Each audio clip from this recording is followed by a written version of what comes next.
the predominant entry group into higher education. That's when we start pursuing in our efforts in that direction. That should be better or progress further than they have when they started. Is that right? And as far as like go around, I mean, a whole person, academically, progressing classes. Oh,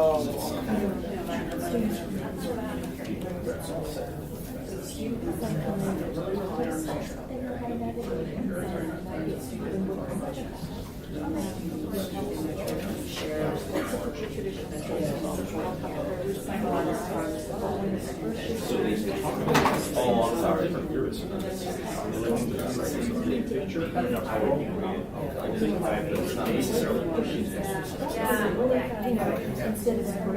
So we are talking about insurance. Oh, yeah.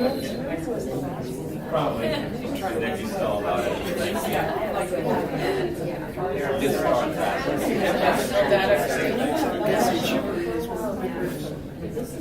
And I wrote down like. Okay, you guys ready to participation part? I think what we want to do first, I've been hearing people coming up with theorists, but does anybody have what they feel like is a really good definition of student development theory? And I don't want to hear how students develop. Robin. When I think of student development, I think of meeting students where they're at, like the little S. No, don't even bring up the S and M. Okay. All right. No. But I think student development is about providing growth opportunities. Right. For Yes. students. Yes. So that, okay, I won't say it. Thank you. Providing growth opportunities for students, right. Angela? Yeah, it examines the process of how students progress and mature through their educational journey. Good one. I like that. Tony?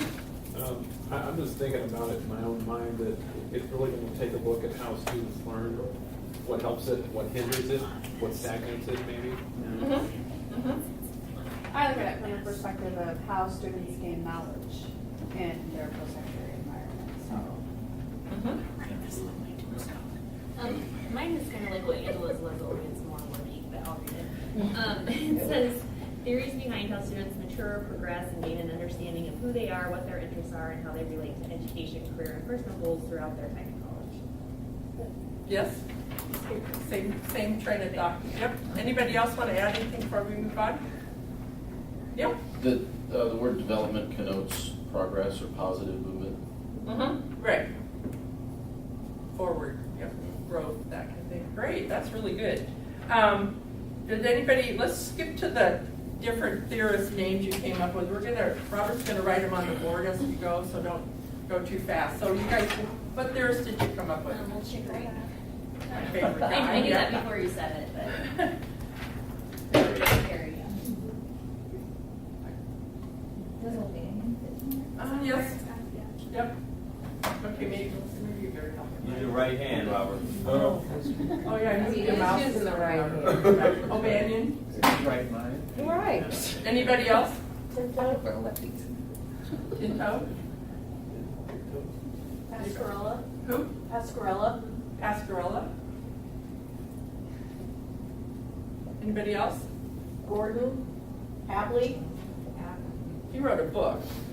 Erickson. Harry, Erickson, Terry. Baxter McGolda. Baxter McGolda. Bronfenbrenner. Who? Bronfenbrenner. I don't know that one. Ecological. Oh, okay. Dogito. Or Who? Diagito. Who? Diagito. It's a D Oh. apostrophe. That one I Write it see. down, no, we gotta take it a step further. Well, Robert knows all these.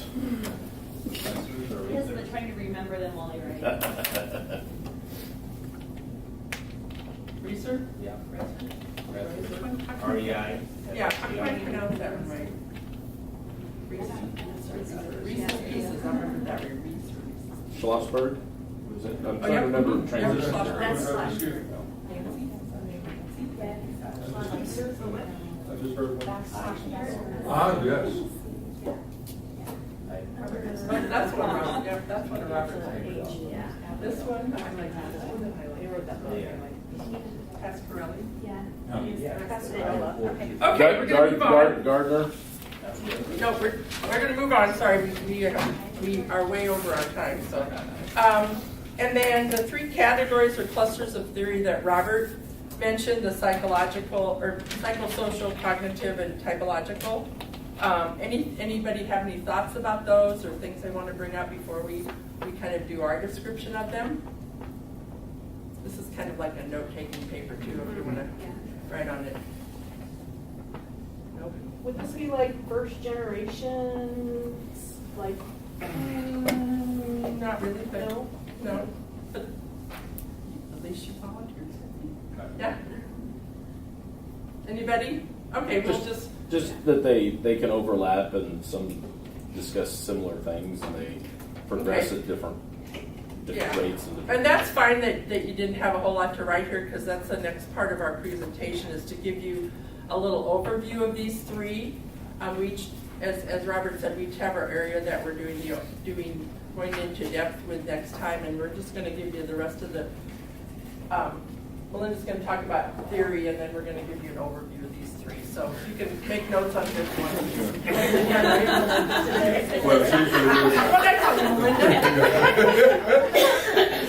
We really do know her name. Yeah, Melinda's gonna do theory. Okay. I'm like, why did And after she finishes, I'm gonna give you, we'll talk about As long as Melinda why can theory is get relevant to academic science, and then we'll get into You were your name perspective tag theories next time. itself. We got to discuss this a whole lot right here. So yeah, the activity was to kind of help us get a better feel of like where the knowledge level is with related to different things. So I'm going to talk a little bit more in depth about what is college student development theory to add to what you all brought to the conversation. So if you kind of break it down into parts, okay, so what is development? Development is a method of organizing growth processes towards increasing levels of complexity. And it's a result most often of your interaction with your environment. So college student development then is, students resulting with the interaction with the development resulting from the interaction with the college environment, okay, with their college environment. Towards, increasing complex, being able to handle more complex developmental tasks, being able to gain self-direction, being able to become more interdependent. And I'm going to read this excerpt from a definition from the textbook. It's actually the book that Neil has. So, student development in college. The ways that a student grows, student development is the ways that a student grows, progresses, or increases his or her developmental capabilities as a result of enrollment in an institution of higher education. And so this is important because it lends itself to the whole philosophy of developing the whole person, which is a key foundational philosophy of the whole student affairs profession. The notion of student affairs is, helping students grow and develop, and that's what we're here to help them do, is to grow and learn and develop. So that's that part. And then the theory, theories, we all kind of have our own informal theories that we come up with regarding student behavior, just based on our own observations and interactions with students. But we're going to be looking at formal theories that have been conducted with groups of students of college age, and that have been validated through that research by scholars. And the 4 questions that developmental theory. I felt that they should know something that they don't. You showed it. Did I show it?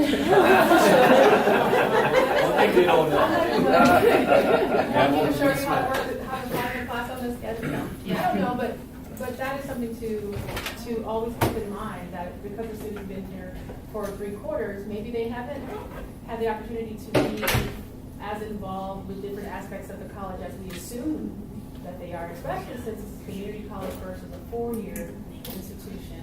So that was just something I thought was that to me. I think if you could all pass your sheets to the center aisle, and then Harold just put his hat on, so. are there any questions? I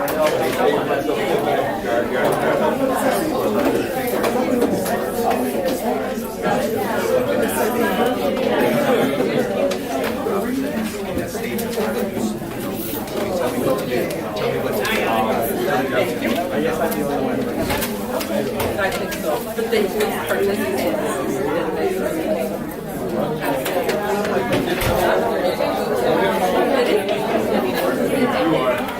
She's participating.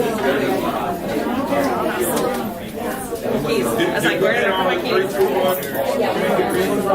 Did we get on 3, 2, 1? Okay. As you leave, here, I'll turn it off.